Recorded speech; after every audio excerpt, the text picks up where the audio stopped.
Mìnhជំរាបសួរលោកគ្រូអ្នកគ្រូទាំងអស់គ្នាអញ្ចឹងថ្ងៃនេះយើងមកបន្តមេរៀនយើងទៀតហើយជាមួយនឹងការស្រង់ទៅលើនីតិសាស្ត្រ ABC DE និង F Feeling 3.1.3 ដែលខ្ញុំបានឆ្លើយតបជាវីដេអូ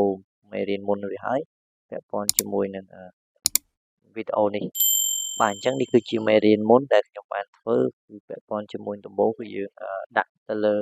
ពណ៌ទៅលើតួអក្សរដោយប្រើមានរូបមន្ត conif ហើយនិង conif s អញ្ចឹងនៅកន្លែងនេះគឺយើងអាចដាក់ពណ៌ទៅលើតួអក្សរបានក៏ប៉ុន្តែនៅពេលដែលយើងនៅពេលដែលយើងស្រង់មកគឺទិន្នន័យរបស់យើងគឺអត់ទាន់អាចមានលទ្ធផលជាប់ធ្លាក់នេះគឺជាឧទាហរណ៍ដែលខ្ញុំបានបង្ហាញនៅដំបូងឡើយគឺនេះគឺនៅមេរៀនមេរៀន Google Sheet នេះគឺពាក់ព័ន្ធជាមួយនឹងការដាក់ពណ៌អក្សរអូតូអញ្ចឹងនៅត្រង់នេះដែរគឺថ្ងៃនេះយើងនឹងចូលមកលម្អិតថាតើយើងត្រូវប្រើរូបមន្តអ្វីខ្លះដើម្បីស្រង់នៅនីតិរបស់សិស្សជាមួយនឹងលេខតុកលេខបន្ទុករបស់សិស្សអញ្ចឹងលោកគ្រូអ្នកគ្រូយើងក៏លេខមកមើលនៅអ្វីដែលយើងត្រូវស្រង់មានទី1គឺលេខរៀងទី2លេខតុកទី3អត្ថលេខទី4កូដនាមនាមទី5ភេទទី6ថ្ងៃខែឆ្នាំកំណើតទី7លទ្ធផលទី8នីតិទី9ផ្សេងអញ្ចឹងឥឡូវនេះខ្ញុំសូមថែមបន្តិចនៅខាងឆ្វេងលទ្ធផលនេះគឺខ្ញុំដាក់ថ្នាក់ទីដើម្បីបង្ហាញមេដាបេដាថាកូនគាត់រៀននៅថ្នាក់ទីប្រមាណអញ្ចឹងកន្លែងនេះគឺយើងដឹងហើយកាលណាយើងកំណត់ពណ៌បើសិនជាលទ្ធផលជាប់ A B C D E និង F វានឹងចេញពណ៌ដែលស្វ័យប្រវត្តិឧទាហរណ៍ដល់នីតិ B បើគាត់ជាប់នីតិ A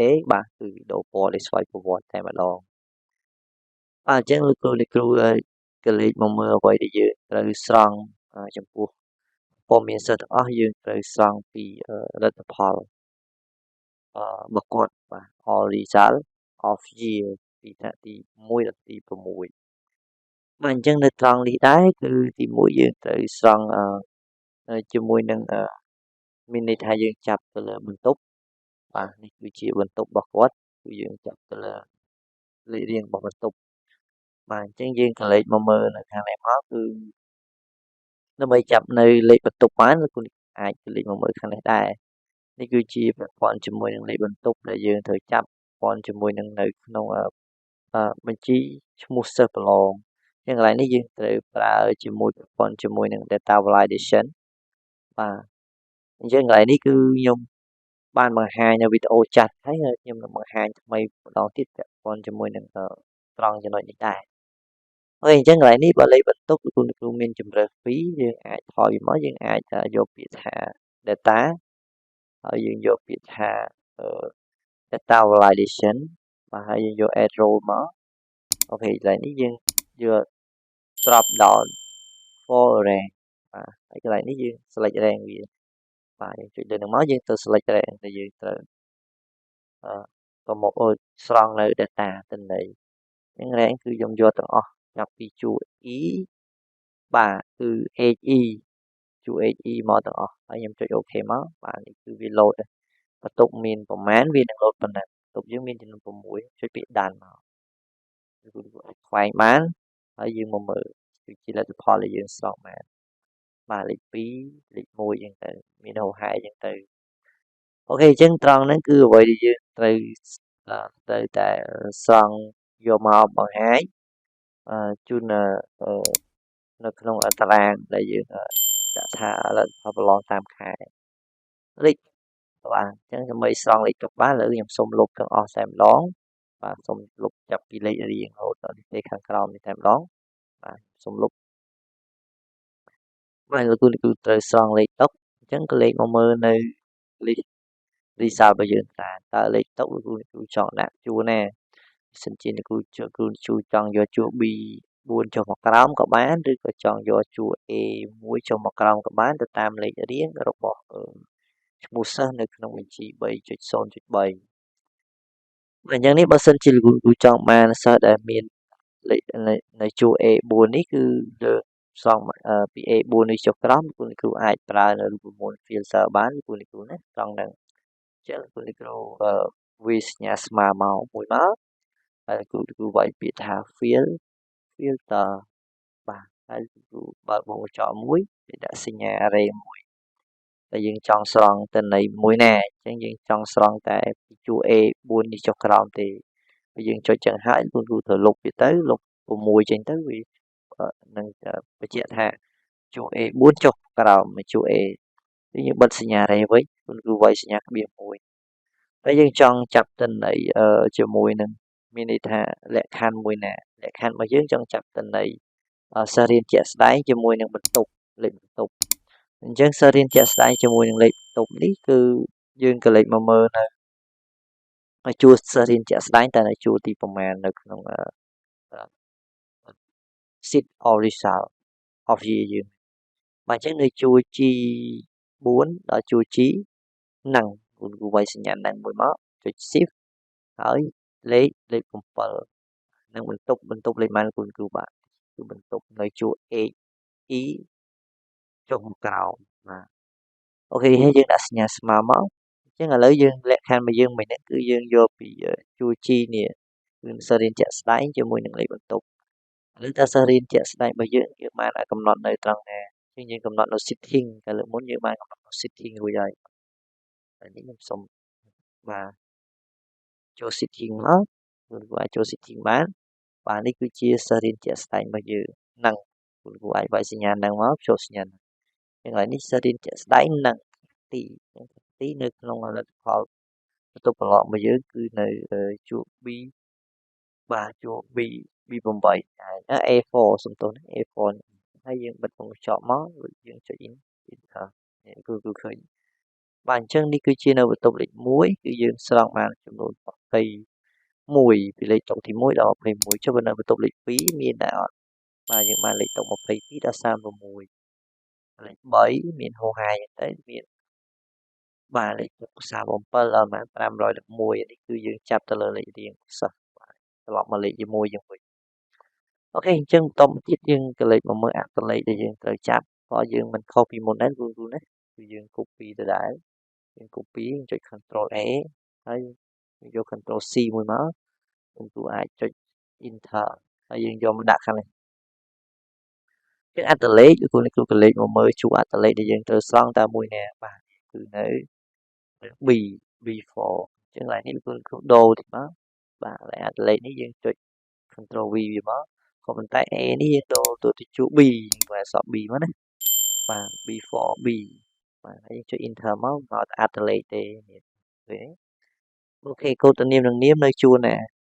យើងក៏លេខមកមើលយើងដដែលនេះគឺនៅជួរ C page នៅជួរ D ថ្នាក់ទីនៅជួរ E អញ្ចឹងឡើយនេះយើងចង់ស្រង់ដល់3ទិន្នន័យ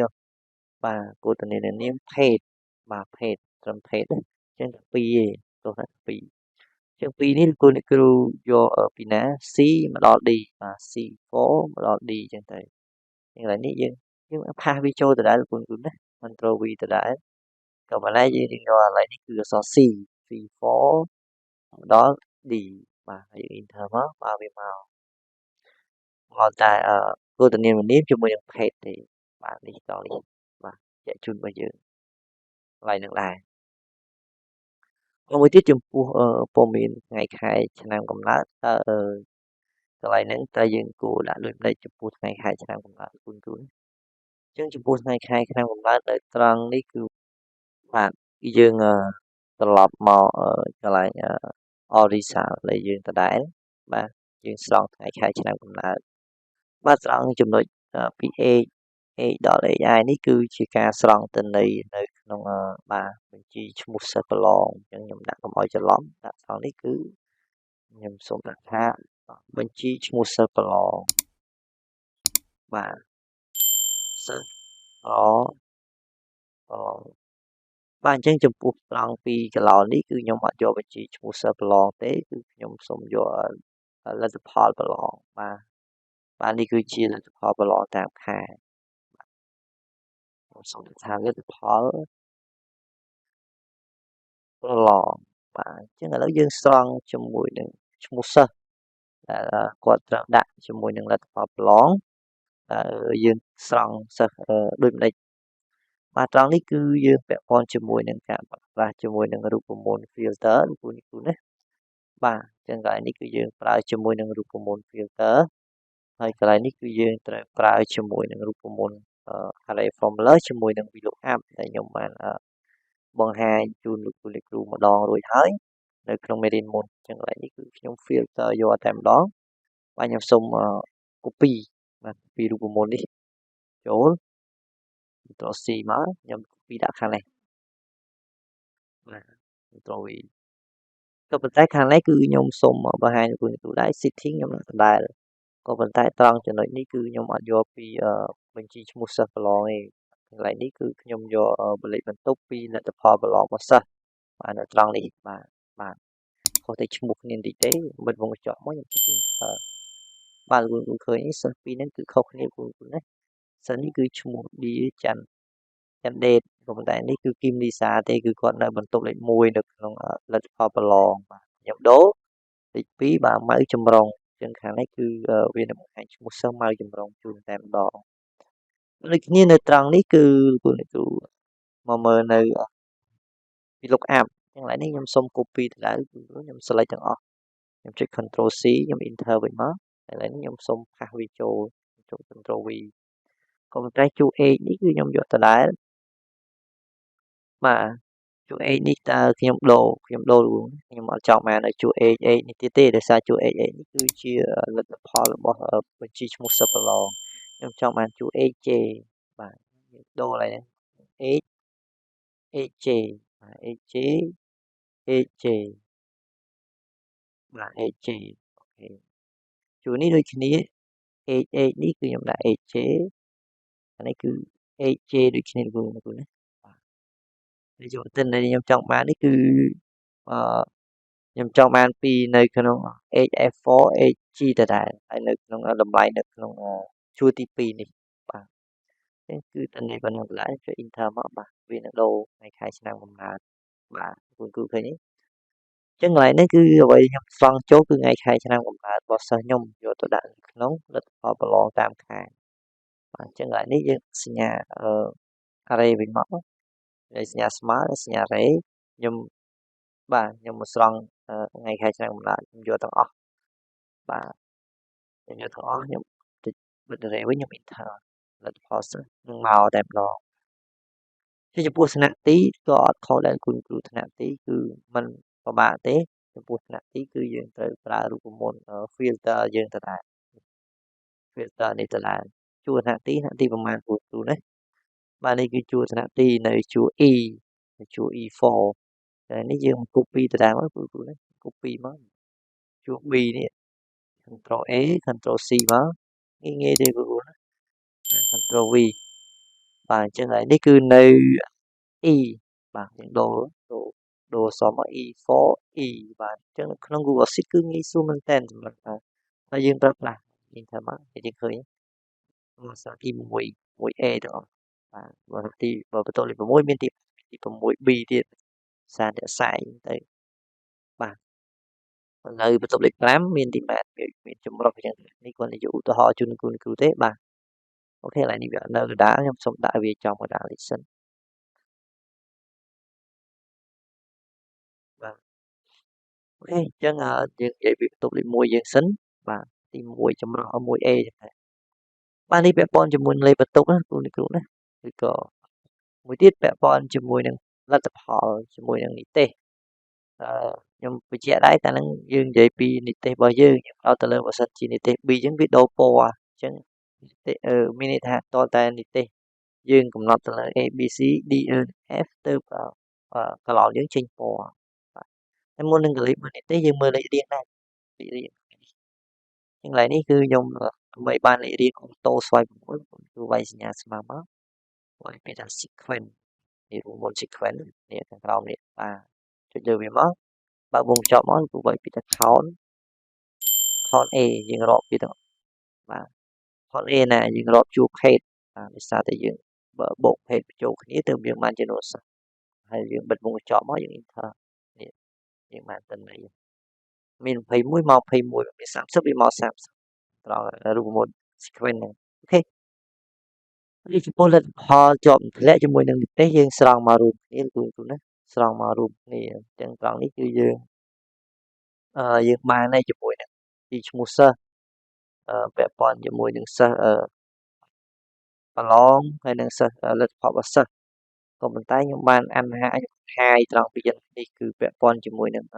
លទ្ធផលសិស្សតាមខែខ្ញុំសូមអានហាយបាទសិស្សមួយយើងមានលទ្ធផលចាប់ពីដើមឆ្នាំសិក្សារហូតមកដល់បាទតែវិនិច្ឆ័យចុងក្រោយគ្រូណាដល់តែវិនិច្ឆ័យចុងក្រោយតែម្ដងតែវិនិច្ឆ័យអូខេនៅក្នុងអញ្ចឹងនៅក្នុងនឹងដែរដើម្បីស្រង់បានទិន្នន័យតាមខែរបស់ពួកគាត់នីមួយបាទដាក់ត្រង់នេះណាអញ្ចឹងត្រង់នេះគឺយើងខ្ញុំសូមដាក់ថាគឺជាផលបាទខ្ញុំចាត់ថាលទ្ធផលបាទនៅខាងនេះគឺខ្ញុំនៅខាងHM នេះគឺខ្ញុំដាក់ថានិទេសបាទនេះនិទេសខ្ញុំស្រង់ពីខ្ញុំយកមកតែម្ដងទីមួយយើងស្រង់លទ្ធផលទីពីរស្រង់និទេសប៉ុន្តែលទ្ធផលគឺវាផ្អែកទៅលើនិទេសបាទបើសិននិទេសពីA មកដល់ E គឺលទ្ធផលជាប់ប៉ុន្តែបើសិនជានិទេសយើង F គឺលទ្ធផលធ្លាក់អញ្ចឹងយើងត្រូវស្រង់និទេសសិស្សមកសិនបាទអញ្ចឹងនីតិវិធីក្នុងការស្រង់និទេសសិស្សនៅត្រង់នេះលោកគ្រូអាចបង្កើតនៅក្នុង setting បានណានៅក្នុង setting បាននៅក្នុង setting នេះគឺយើងត្រូវបង្កើតព័ន្ធជាមួយនឹងហៅថាតាមខែនីមួយតែយើងបាទតែយើងដាក់ខ្ញុំសូមដាក់ពណ៌នេះតាមខែនីមួយបាទអញ្ចឹងតាមខែនីមួយគឺយើងត្រូវបង្កើតចាប់ពីខែមីនាពីខែបាទពីតែវិនិច្ឆ័យរហូតមកដល់តែដើមឆ្នាំវិញបាទអញ្ចឹងវាមានច្រើនដែរហើយមួយទៀតពាក់ព័ន្ធជាមួយនឹងកំណត់ទៅលើជួរបាទកំណត់ទៅលើជួរដែលយើងត្រូវដាក់តែយើងចង់បានមានន័យថាតើវានៅក្នុង sheet របស់យើងហ្នឹងតើនៅក្នុងជួរណាដែលយើងចង់បានបាទអញ្ចឹងខ្ញុំសូមបង្ហាញជូនលោកគ្រូត្រង់ហ្នឹងតែម្ដងពាក់ព័ន្ធកន្លែងហ្នឹងគឺយើងមានពីខែពីតែវិនិច្ឆ័យដែលខ្ញុំមានខ្ញុំនឹងដាក់ជូនជាប់ជូនលោកគ្រូណាដូច្នេះខ្ញុំសូមបិទភ្ជាប់ជូនលោកគ្រូតែម្ដងហើយលោកគ្រូអាចយកទៅប្រើប្រាស់បានបាទនេះគឺយើងមានច្រើនលោកគ្រូគឺយើងមានចាប់ពីតេស្តវិនិច្ឆ័យរហូតដល់តេស្តប្រចាំឆ្នាំរបស់យើងបាទនៅក្នុងជួរ A7 មកដល់ A27 បាទ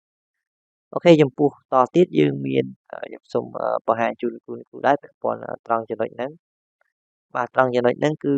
លោកគ្រូចលេខមកមើលនៅខាងនេះតើតេស្តវិនិច្ឆ័យរបស់យើងតើនៅក្នុង cell មួយណាដែរដែលយើងចង់បានទិន្នន័យ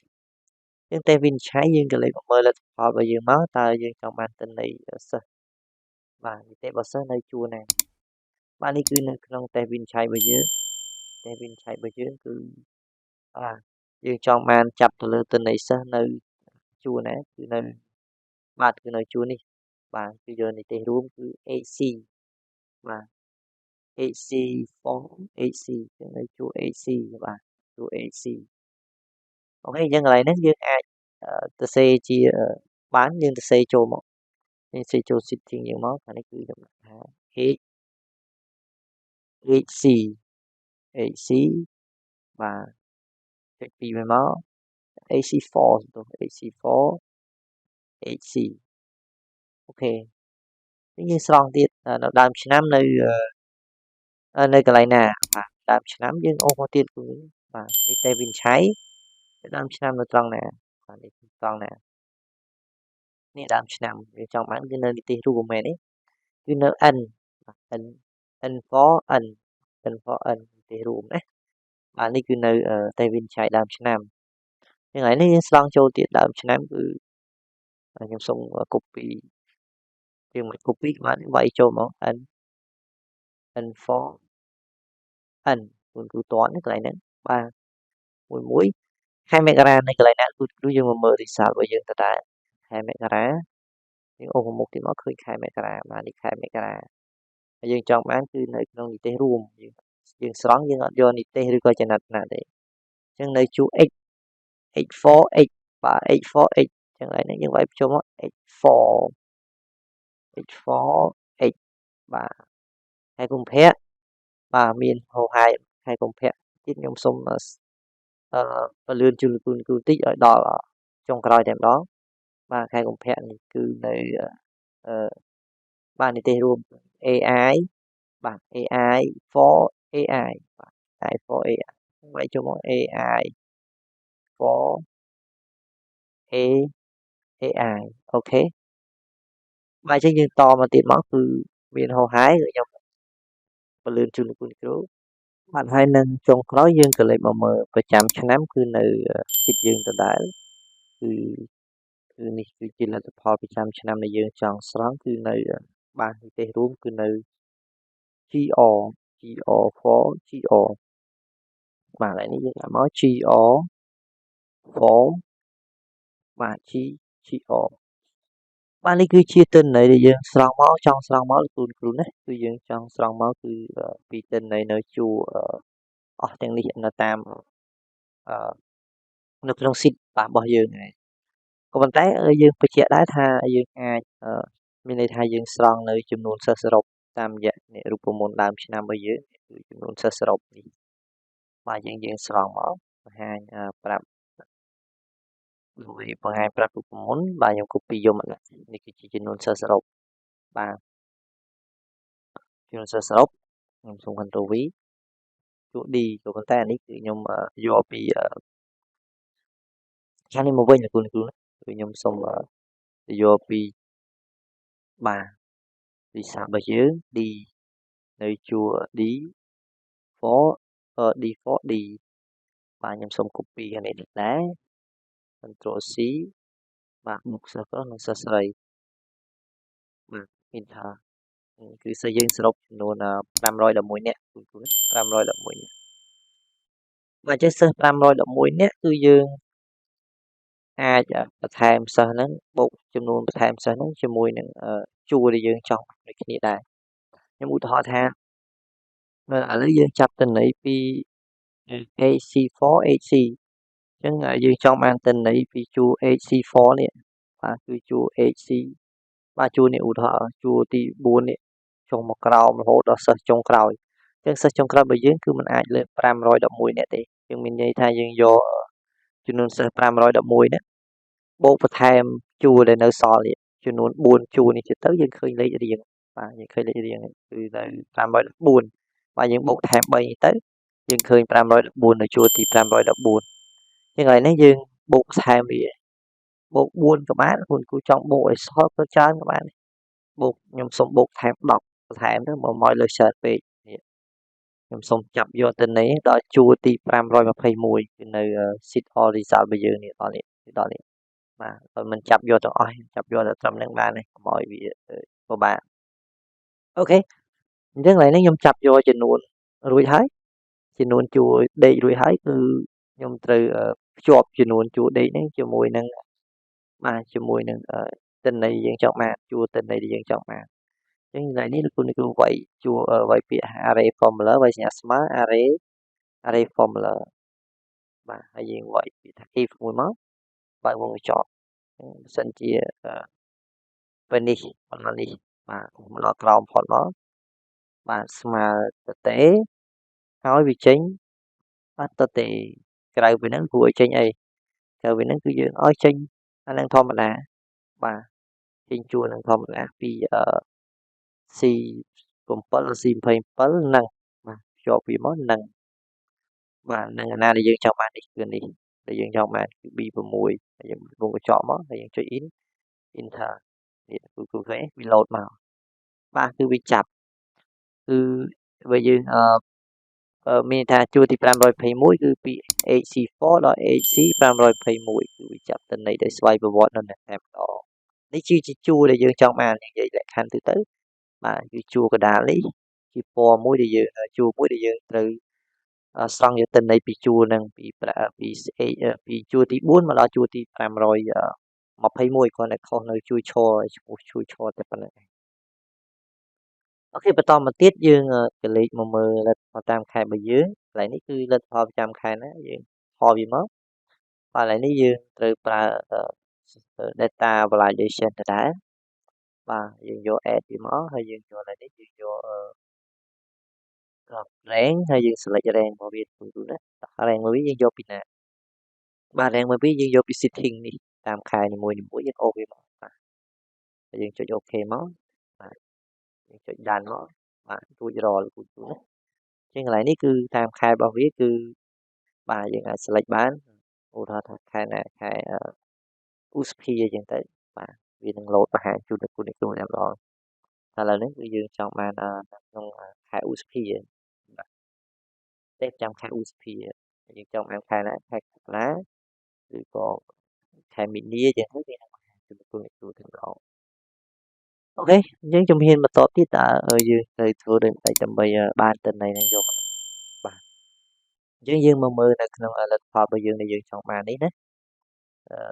result របស់យើងគឺត្រង់នេះគឺគួរអ្នកគ្រូត្រូវតែបង្ហាញមានន័យថាយើងត្រូវតែយកទិន្នន័យមួយពីក្នុងលទ្ធផលប្រចាំខែរបស់យើងគឺយើងចង់បានខែណាអញ្ចឹងបើសិនខ្ញុំវាយសញ្ញាស្មើមួយមកខ្ញុំយកពីកាលណាខ្ញុំ select នៅក្នុងលទ្ធផលតាមខែក៏ឲ្យវាចេញទិន្នន័យនៅហ្នឹងដែរបាទនេះសូមជាប់ problem តិចអញ្ចឹងយើងវាយសញ្ញាស្មើមកបាទវាយចូលមកសញ្ញាស្មើបាទពីរបស់យើងខ្ញុំខែមីនាមានថាមកវា load គឺខែមីនាអូខេខែមីនាតិចទៀតយើងចង់បានខែមីនាហ្នឹងឲ្យបង្ហាញលទ្ធផលនៅហ្នឹងអញ្ចឹងដើម្បីបានខែមីនាហ្នឹងយើងមើលសិននេះនៅ setting របស់យើងខែមីនាហ្នឹងត្រូវនឹងយើងចង់បានជួរទីប្រមាណបាទនៅក្នុងនេះនៅជួរ B នេះក៏ប៉ុន្តែនៅអក្សរដែលយើងចង់បានជួរឈរ AT4 មកដល់ AT 521អញ្ចឹងយើងត្រូវស្រង់អានឹងបញ្ចូលទៀតនៅកន្លែងហ្នឹងអញ្ចឹងកន្លែងនេះឬទូដើម្បីស្រង់បានគឺអត់ពិបាកយើងប្រើប្រមូល filter យកតែម្ដងវាយសញ្ញាស្មើមកបាទហើយនេះខ្ញុំសុំលុបទៅដោយសារវាជាប់ data validation remove វាចោលបាទខ្ញុំវាយសញ្ញាស្មើខ្ញុំវាយពាក្យ filter ហើយខ្ញុំបើខ្ញុំចប់មកខ្ញុំដាក់សញ្ញា array មួយមកអូខេខ្ញុំចង់បានពីណាដល់ណានេះខ្ញុំចង់បានទិន្នន័យនេះគឺចង់បានបង្ហាញពី B 7ដល់បាទគឺដល់ B 27ពេញមកអូខេខ្ញុំចង់បានជាមួយនឹងពីណាបាទនេះគឺខ្ញុំចង់បានគឺពីតេវិនឆៃនេះបាទតេវិនឆៃនេះបាទពីជួរ A នេះស្មើមកហើយស្មើមកស្មើជាមួយនឹងមួយណាដែលយើងចង់បានរបស់យើងគឺក្នុងខែរបស់យើងខែមីនារបស់យើងហើយយើងពុំចង់មកទៅ enter បាទនេះវា load បង្ហាញអូខេនេះគឺទិន្នន័យយើងចង់បានគឺក្នុងនេះគឺបង្ហាញ AT 4ដល់ AT 521ចុះវាគឺដូរកន្លែងខែនេះខែណាខែកុម្ភៈទាំងកុម្ភៈយើងមើល setting យើងចង់បានគឺ AI 4មកដល់ AI 521យើងមើលនេះបាទវាស្រង់មក AI 4ដល់ AI 521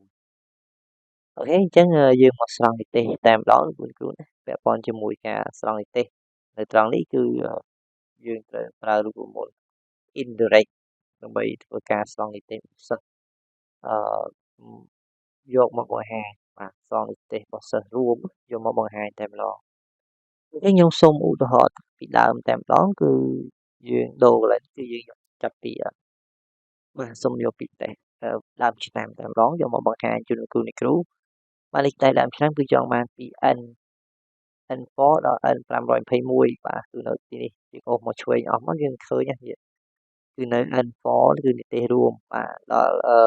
N521 ដើម្បីយកបង្ហាញជូនបាទអញ្ចឹងនៅត្រង់នឹងដែរគ្រូកន្លែងនេះគឺយើងត្រូវប្រើរូបមន្តនិទេសនេះគឺយើងត្រូវវាយសញ្ញាស្មើបាទយើងវាយពីថា if បើសិនបើអញ្ចឹងបើសិនបើកន្លែងនេះយើងត្រូវប្រើបើសិនបើនេះតេស្តដើមឆ្នាំនេះបាទបើសិនបើតេស្តដើមឆ្នាំនេះស្មើបាទស្មើនេះគឺនៅ HL2 នេះស្មើបាទដោយសារតែទិន្នន័យនៅ HL2 នេះគឺជាតេស្តដើមឆ្នាំបាទបើវាស្មើតេស្តដើមឆ្នាំខាងដើមនេះនេះតេស្តដើមឆ្នាំយើងកុំឲ្យដូរយើងចុច F4 មួយមកបាទ ស្មើណាស់ហ្នឹងឲ្យវាចេញគេឲ្យវាចេញថា indirect ឲ្យវាចេញ indirect យកមកនេះយកមុន indirect គ្រូចង់បានគឺអាណាគ្រូក៏លេខមកគឺជួរដែលយើងចង់បានគឺជួរនេះបាទ indirect នេះចេញអាហ្នឹងបាទគឺពី N4 ដល់ N521 នេះគឺ N4 បាទយើងចង់បាននេះគឺត្រង់នេះ indirect យកតែម្ដងនេះ N4 ដល់ N521 បាត់វងកញ្ចក់មកយើងសាកមួយសិនយើង enter នេះគឺឃើញនេះស្រង់មកគឺមកនេះទេតែម្ដង F F D បាទគឺស្រង់និទេសសិស្សមកទាំងអស់នេះគឺយើងនិយាយពីស្រង់និទេសទាំងសិស្សមកទាំងអស់សិនយើងអត់និយាយក្នុងលក្ខខណ្ឌបន្ទប់នេះទេបាទតិចទៀតតែមានស្រង់លក្ខខណ្ឌបន្ទប់នេះយើងយកមកដាក់អញ្ចឹងមកឲ្យស្រង់និទេសមកតែយើងដូរតែដើមឆ្នាំបាទបើដូរយើងដាក់ខែមករាអញ្ចឹងវាអត់ load ជូនគ្រូឯកសារដែលយើងតាមបានកំណត់ជួ x នេះវាចេញ fall ហើយបាទអញ្ចឹងខ្ញុំសូមត្រឡប់មកវិញអូខេបន្តមកទៀតកន្លែងនេះគឺយើងទៅប្រើប្រព័ន្ធនេះទៀតខាងក្រោមនេះយើងអត់ពិបាកទេយើង copy ទៅដែរ copy នេះយកមកបាទយើងសញ្ញាក្បៀសមួយមកយើង copy នេះ copy if នេះធ្វើច្រើនណាធ្វើយូរតិចគ្រូ Ctrl C មកហើយចុច Ctrl V បាទកន្លែងនេះគឺយើងដូរនេះយើងស្មើនឹងដដែលកន្លែងនេះយើងដូរជួ XL នេះ XL កន្លែងនេះយើងដូរមិនហ្នឹងយើងនិយាយពីជួ I បាទ I នេះគឺនៅ I នេះគឺតេស្តដើមឆ្នាំអញ្ចឹងចប់ពីតេស្តដើមឆ្នាំយើងមានអីបាទយើងមានខែមករានៅអក្សរយើងគ្រូយើងមើលខែមករាគឺនៅ O បាទឥឡូវនេះយើងដូរ I ទៅជា O មកហើយមួយបាទខ្ញុំសូម copy បន្តទៀតទេ Ctrl C ខ្ញុំ Ctrl V នេះចប់ពី O មានអក្សរអីទៀតបាទពី O មានបាទនេះ Z បាទដាក់មកជួ Z អូខេយើង Ctrl V ទៀតមកតទៀតចប់ពី Z មានអីទៀតបាទខ្ញុំសូមបញ្ចប់ត្រឹមនេះសិនតិចទៀតហើយយើងចូលដល់ជួចុងក្រោយតែម្ដងហើយចុងក្រោយគ្រូក៏លេខមកមើលតែវិនឆៃរបស់យើងគឺនៅក្នុងGT បាទ GT2 យើងដូរមក GT បាទច្រើនមែនទែនគ្រូណាយើងមើលបាទយើងប្រើរូបមន្ត indirect ជាមួយនឹង if បាទតាមជួរនីមួយច្រើនមែនទែនអញ្ចឹងខ្ញុំបញ្ជាក់ដែរនេះគឺជួរទិន្នន័យនៅក្នុង XL របស់យើងគឺអត់ប្រែប្រួលទេបាទហើយនៅក្នុង indirect របស់យើងគឺយើងចង់បានក៏អត់ប្រែប្រួលដែរបាទហើយជាមួយនឹងតម្លៃដែលយើងចង់បាននៃជួរឈរនេះគឺប្រែប្រួលបាទចាប់ពីខែមករារហូតដល់ពេលវិនិច្ឆ័យបាទកន្លែងនេះក៏ពិតទៅគេបើកវងកញ្ចក់ហ្នឹងគេបិទប៉ុណ្ណឹងតែយើងបិទប៉ុណ្ណឹងយើង enter ទៅចេញឲ្យគ្រូណានេះបាទអញ្ចឹងទេសិស្សចេញហើយអញ្ចឹងមើលគ្រូ select ទៅលើអីទៀតអឺ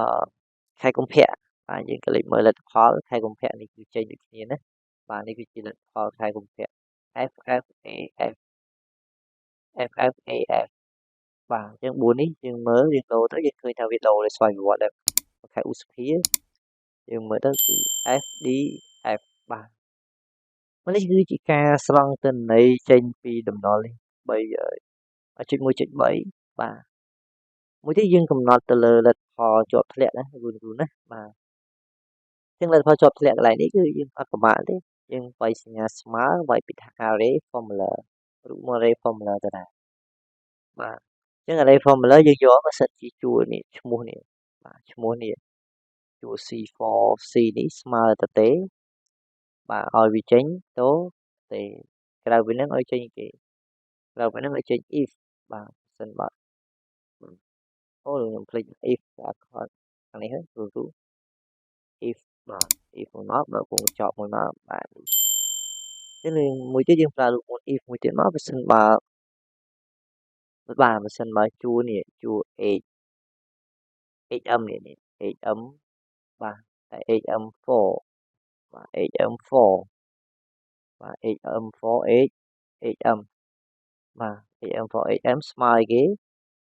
ស្មើ f បាទស្មើ f គឺស្មើនឹងទេ f បាទយើងបិទវងសំទោសបិទវិញឡើយមកឲ្យចេញគេបើស្មើនឹងទេ f គឺចេញគេមានតែធ្លាក់ទេក្រៅពីហ្នឹងយើងចេញអីពីហ្នឹងគឺយើងចេញពាក្យថាជាប់យើងមានប៉ុណ្ណឹង f1 ធ្លាក់តែក្រៅពីហ្នឹងគឺជាប់ cái những bật vùng trọ ba vùng trọ muối vì thì em xong bật vì vậy muối vì income nè cũng thế cái F lẹ cái bị F cứ chọn xong màu từng ọt em đó ai tình này trong cái bữa sinh chiều vì ọt miến mua được ọt miến cứ nè cứ vì ọt anh nói hai như thế và cái tình này chọn mình lẹ ok nhưng dương mà xong tiếp để con cho mua những tên nó nằm bay xong đi tên nó chỗ bán tay dân thường mình mà chẳng lạiនេះគឺយើងត្រូវប្រើរូបមន្ត filter ដើម្បីស្រង់ទៅលើនីតិផលិតផលជាមួយនឹងនីតិ filter របស់យើងគឺស្រង់ទៅលើបន្ទុកទេយើងអត់និយាយពីខែទេហើយយើងនិយាយពីបន្ទុកដោយសារតែយើងអាចច្រោះដាក់បន្ទុកនីមួយៗតាមជាឈ្មោះសិស្សអូខេអញ្ចឹងកន្លែងនេះគឺគ្រូវាយសញ្ញាស្មើមកវាយពាក្យថា filter យើងបើកវងចោលបើកសញ្ញារេមកអូខេទៅ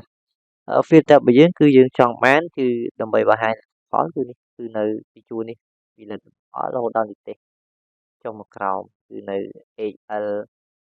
4ដល់ HM ចឹងហើយនេះបិទមកអូខេនេះ filter យើងបិទ array វិញយើងវាយសញ្ញាស្បៀសហើយយើងចង់ចាប់ទិន្នន័យជាមួយនឹងអ្វីបាទចង់ចាប់ទិន្នន័យជាមួយនឹងសិស្សរៀនជាក់ស្ដែងបាទជួរ G for របស់ G ដដែលហើយយើងនឹងបាទសិស្សរៀនជាក់ស្ដែងនឹងបន្ទប់ណាយើងនិយាយពីបន្ទប់ប្រឡងរបស់គាត់នេះបាទនេះគឺនឹងបន្ទប់បាទជួបបន្ទប់របស់គាត់ហើយយើងវាយសញ្ញាស្មើមួយមកតើសិស្សរៀនជាក់ស្ដែងនៅណានៅ setting របស់យើងនេះបាទគឺនៅ A2 វាយសញ្ញានឹងមួយទៀតមកបាទជាមួយនឹងលេខបន្ទប់របស់យើងនេះគឺលេខបន្ទប់របស់យើងគឺលេខ1នេះបាទបន្ទប់លេខ1តទៅទៀតយើងពងកញ្ចក់មួយមកទៅ in សិស្សចេញមកតែម្ដង Google បាទសិស្សធ្លាក់បាទយើងឃើញថាខែឧសភាគឺយើងដូរខែមករានេះបាទសិស្សធ្លាក់បាទបងរហូតតែខែកុម្ភៈបាទនេះគឺសិស្សដែលទទួលបាននិទេសនៅក្នុងខែកុម្ភៈនេះគឺជាសិស្សឧទាហរណ៍ទេណាលោកគ្រូណាបាទគឺយើងបង្ហាញយើងតែម្ដងពាក់ព័ន្ធកន្លែងហ្នឹងគឺយើងចាប់ជាមួយនឹងលេខបន្ទប់បាទជាមួយនឹងសិស្សរៀនជាក់ស្ដែងតែឥឡូវយើងមកឧទាហរណ៍លេខ6យើងមកមើលបាទលេខ6នេះគឺមានតែសិស្សតែចំនួន5នាក់ឯងយើងមើលក្នុងខែកុម្ភៈនេះហៀបសេលីក៏បាននិទេស E ហើយស្រីសានឌីហុងក៏បាននិទេស A ឥឡូវយើងមកផ្ទៀងផ្ទាត់តែនៅក្នុងលេខ6ហ្នឹងគាត់បាននិទេសអញ្ចឹងមែនអត់យើងមកមើល all result របស់យើងអូសមកនៅក្នុងបន្ទប់លេខ6បាទយើងមើលជាមួយគេនេះសេលីនេះគាត់បាននិទេស E ពិតប្រាកដមែនបាទនៅបន្ទប់លេខ6លីហុងនៅបន្ទប់លេខ6គាត់បាននិទេស A បាទនៅក្នុងខែកុម្ភៈអូខេមានអីទៀតមានផាណាបាទគឺគាត់បាននិទេស C យើងមកមើលប្រឡងនេះផាណាបាននិទេស C បាទគឺយើងស្រង់បាននៅស្វ័យប្រវត្តិតែម្ដងគ្រូណានៅក្នុងកំណល់ link 3.1.3 នេះបាទមកមានបន្ទប់ហោហែទៀតលោកគ្រូស្តង់មកនេះគេហៅថាបន្ទប់លេខ5នៅក្នុងខែកុម្ភៈនេះយើងឃើញបាទជាប់បញ្ជីតែប៉ុន្មានប្រឡងជាប់ប៉ុន្មានអញ្ចឹងទៅវាចាប់ទៅនៃប្រឡងជាប់ប៉ុន្មានអញ្ចឹងទៅអូខេអញ្ចឹងយើងអាចដូរខែបានកុម្ភៈអញ្ចឹងទៅមានមីឌាវីដូទៀតទេអូខេមានទៀតឧសភាអញ្ចឹងទៅបាទហើយទេដើមឆ្នាំហើយជាប់ប្រមាណនេះតែដើមឆ្នាំអូខេកន្លែងនេះវាយើងចង់ដាក់លេខបន្ទប់យើងចូលកន្លែងណាយើងចូលកន្លែងmore format នេះមកយើងយកបាទ custom format នេះមកបញ្ជាក់តិចយើងវាយគេបន្ទប់លេខបននេះតែតោនេះបន្ទប់លេខតែសញ្ញាទ្រង់ជួបវាមក apply មកនេះចេញបន្ទប់លេខបាទ6ចឹងទៅកន្លែងនេះយើងចង់ដាក់ទៀតយើងចូលកន្លែងហ្នឹងដដែលមកបាទយើងចូលមកលទ្ធផលសម្រាប់លទ្ធផលសម្រាប់បាទសម្រាប់គេសញ្ញាដូរមកដាក់សញ្ញា add មួយមកបាទសម្រាប់ខែអី apply មកនេះលទ្ធផលសម្រាប់តេស្តដើមឆ្នាំលទ្ធផលសម្រាប់ខែមករាចឹងទៅវានឹងបង្ហាញជូនគ្រូទៅស្វ័យប្រវត្តិតែម្ដងបាទនេះគឺចំពោះលក្ខបានជាប់បានវាបង្ហាញតែម្ដងបាទលោកគ្រូក្នុងមេរៀនខ្ញុំគឺមានតែប៉ុណ្្នឹងទេសម្រាប់បង្ហាញជូនលោកគ្រូហើយរៀងវែងបន្តិចក៏ប៉ុន្តែវាមានរូបមន្តច្រើនដើម្បីជាចំណេះដឹងជូនលោកគ្រូបាទ ហើយបងគ្រូសូមជួយចុច Subscribe Channel ខ្ញុំម្នាក់មួយផងដើម្បីទទួលបានវីដេអូថ្មីបន្តទៀតនៅពេលក្រោយបាទសូមអរគុណសូមជម្រាបលា